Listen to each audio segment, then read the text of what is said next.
సాధారణంగా పెళ్ళైన వారు ఆడవారైనా మగవారైనా ఆ పెళ్లి పెటాకులు కాకుండా ఇంకో పెళ్లి చేసుకుంటే వాళ్ళు బతుకు బజారుకెక్కడం అన్నది సాధారణంగా జరిగే విషయం. అయితే అక్కడో లేడీ ఒకటి కాదు రెండు కాదు ఏకంగా ఒకరికి తెలియకుండా ఒకరిని 50 పెళ్లిళ్ళు చేసేసుకుంది. ఒకరి తర్వాత ఒకరికి నెత్తిన టోపీ పెట్టి లక్షల్లో సొమ్ము కొట్టేసింది. గుట్టుగా సాగుతున్న దందా ఎలా రట్టయింది? ఎంపీసీ బైపీసీ విద్యార్థులకి ఒక వరం CA కోర్సులు. CA చదివే విద్యార్థుల్లో 40% మంది ఎంపీసీ మరియు బైపీసీ విద్యార్థులే. Master minds. ఇదిగో ఇక్కడ మనం చూస్తున్న ఈ మహిళ పేరు సంధ్య. తమిళనాడు రాష్ట్రానికి చెందిన ఈమె ఎలా పెరిగిందో ఎవరి దగ్గర పెరిగిందో తెలియదు కానీ పెరిగి పెద్దయ్యేసరికి ఓ పెద్ద కిలాడిలాగా మారిపోయింది. డబ్బు సంపాదించాలి, బాగా సంపాదించాలి అన్న ఆమె ఆలోచన మెదడులో ఓ వెరైటీ ఆలోచనకు బీజం వేసింది.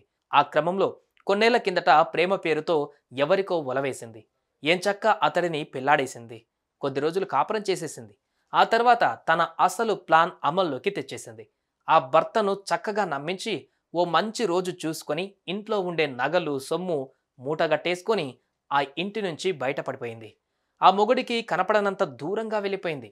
అది మొదలుకొని తాను అనాథనని తనకెవరూ లేరని చెబుతూ ఒకరి తర్వాత ఒకరిని ఒకరి తర్వాత ఇంకొకరిని పెళ్లిళ్ళు చేసుకోవడం, కొద్ది రోజులు కాపురం చేయడం, ఓ ఫైన్ డే అక్కడ ఉన్నంత జవురుకొని బిచానా ఎత్తేయడం మొదలుపెట్టింది.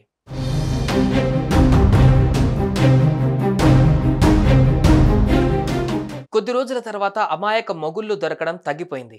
అందుకొని చక్కగా మేకప్ వేసుకొని ఓ 4 యాంగిల్స్లో ఫోటోలు దిగి చక్కటి రూప లావణ్యాలు కలిగిన తమిళ సంప్రదాయానికి అద్దం పట్టేలా జీవించే నాకు ఉద్యోగం చేసేవాడు లేదంటే వ్యాపారం చేసే వ్యక్తి వరుడుగా కావాలను అంటూ డేట్ ది తమిళ్ వే అనే ఓ మ్యాట్రిమోని వెబ్సైట్లో తన బయోడేటా పెట్టేసింది.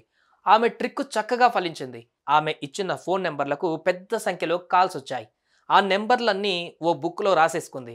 ఒక్కో నెంబర్కు ఫోన్ చేయడం, మీ ప్రొఫైల్ నాకు సూట్ అవుతోంది, పెళ్లికి నేను రెడీ, అయితే నాకు రావాల్సిన ఆస్తుల విషయం తేల్చుకునేందుకు కాస్తంత సమయం పడుతుంది, మీకు ఫోన్ చేస్తా, ఒక చోట మీట్ అవుదాం, అన్ని వివరాలు మాట్లాడుకొని ఇద్దరం పెళ్లితో ఒకటవుదాం అంటూ వారిని బుట్టలో వేసేసింది.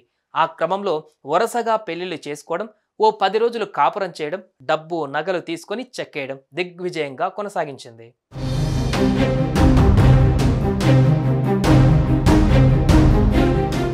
ఈ కళ్యాణ యజ్ఞంలో ఈమె మాటల వలలో మామూలు వాళ్లే కాదు, తమిళనాడులోని పలు ప్రాంతాలకు చెందిన ఓ DSP స్థాయి అధికారి, 2 పోలీస్ సబ్ ఇన్స్పెక్టర్లు, ఓ సీనియర్ బ్యాంకు ఉద్యోగి, వీరితో పాటు పదుల సంఖ్యలో మగాళ్ళు పడిపోయారు.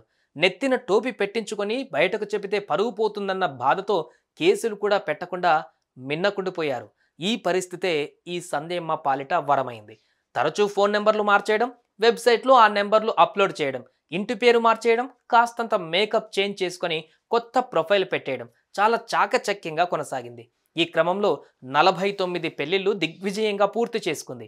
కోట్ల రూపాయల నగలు నగదు చేజిక్కించుకుంది. 50వ పెళ్లికి రెడీ అయ్యింది. ఈ నేపథ్యంలో తమిళనాడు తిరువూరుకు చెందిన ఓ 35 ఏళ్ల యువకుడు వెబ్సైట్లో మేడం గారి ప్రొఫైల్ చూసి మనసు పారేసుకున్నాడు. అడగడంతోనే అమ్మాయి ఓకే చెప్పేసింది. ఇద్దరికి ఓ గుల్లో పెళ్ళైపోయింది. పెళ్ళై ఓ 3 నెలలు గడిచాయి.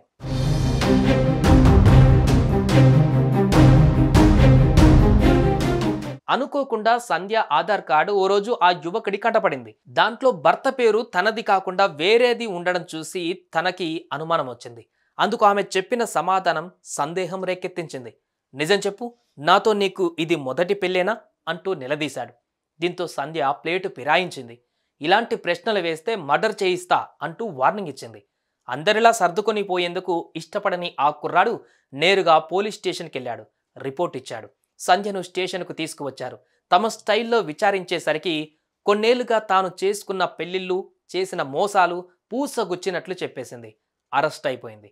మామూలుగా అయితే ఓ 5-6 పెళ్లిళ్ల తర్వాత ఎవరికైనా చిక్కిపోతారు. 50 పెళ్లిళ్ళు చేసుకొని అందులోని పోలీసు ఉన్నతాధికారులు కూడా మోసం చేసి సంధ్య ఇప్పటిదాకా ఎలా మెయింటైన్ చేసిందన్నది పోలీసులకు కూడా ఓ పెద్ద చిక్కుముడి అయింది. ఆ టెక్నిక్ ఏమిటన్నది తెలుసుకునే పనిలో పడ్డారు తమిళనాడు పోలీసులు. సుమన్ టీవీలో మీ పర్సనల్ అండ్ బిజినెస్ ప్రమోషన్స్ కోసం కింది నెంబర్కి కాంటాక్ట్ చేయండి.